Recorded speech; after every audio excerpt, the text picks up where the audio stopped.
यह अमिट और सर्वमान सत्य है कि मानवता मनुष्य का सर्वश्रेष्ठ अलंकरण और आभूषण है, किंतु ये भी सच है कि मानवता को अपने अस्तित्व और संरक्षण के लिए मानव की आवश्यकता है।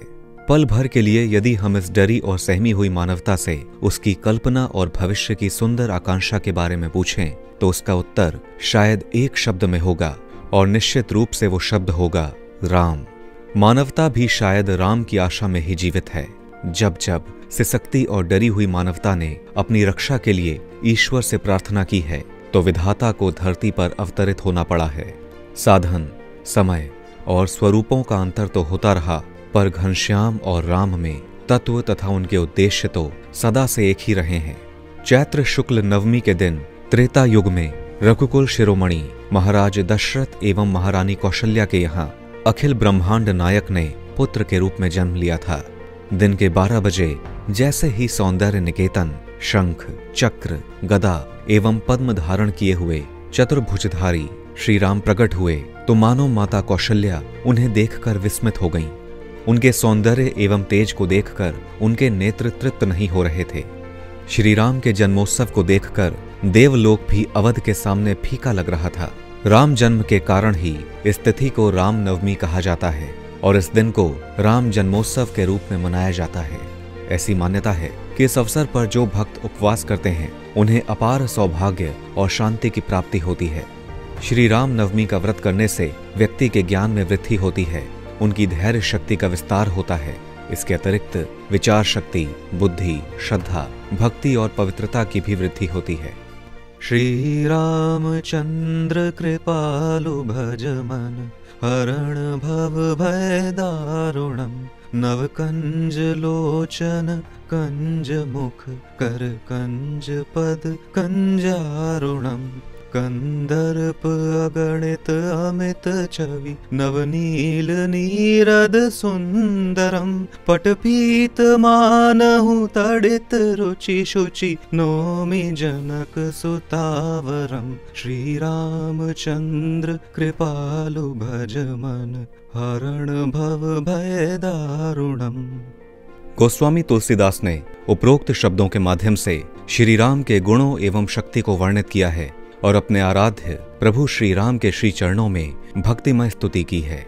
राम नवमी अर्थात राम जन्मोत्सव के अवसर पर मंदिरों और घरों को ध्वजा, पताका, तोरण और बंधनवार आदि से सजाने का विधान है। इस दिन कलश स्थापना और श्री राम तथा माता जानकी की पूजा की जाती है। दिन में भगवान श्री राम के भजन, स्मरण, दान आदि की भी परंपरा है। रात्रि में गायन, वादन, भजन आदि के माध्यम से श्री राम की स्तुति को अत्यंत शुभ माना जाता है। महाकवि मैथिली शरण गुप्त ने अपनी काव्य रचना में राम के आदर्शमय महान जीवन के विषय में सहजता से लिखा है। राम, तुम्हारा चरित्र स्वयं ही काव्य है, कोई कवि बन जाए सहज संभाव्य है। श्री राम का चरित्र नरत्व के लिए तेजोमय दीप स्तंभ है। भगवान राम मर्यादा के परम आदर्श के रूप में प्रतिष्ठित हैं। श्री राम सदैव कर्तव्य निष्ठा के प्रति आस्थावान रहे हैं।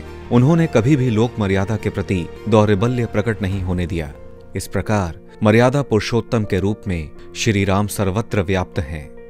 भगवान राम की चारित्रिक विशेषताएं, उनका जीवन एवं शिक्षाएं आज भी सर्वथा प्रासंगिक हैं और आने वाले युगों तक मानव के लिए एक प्रेरणा रूप में विद्यमान रहेंगी।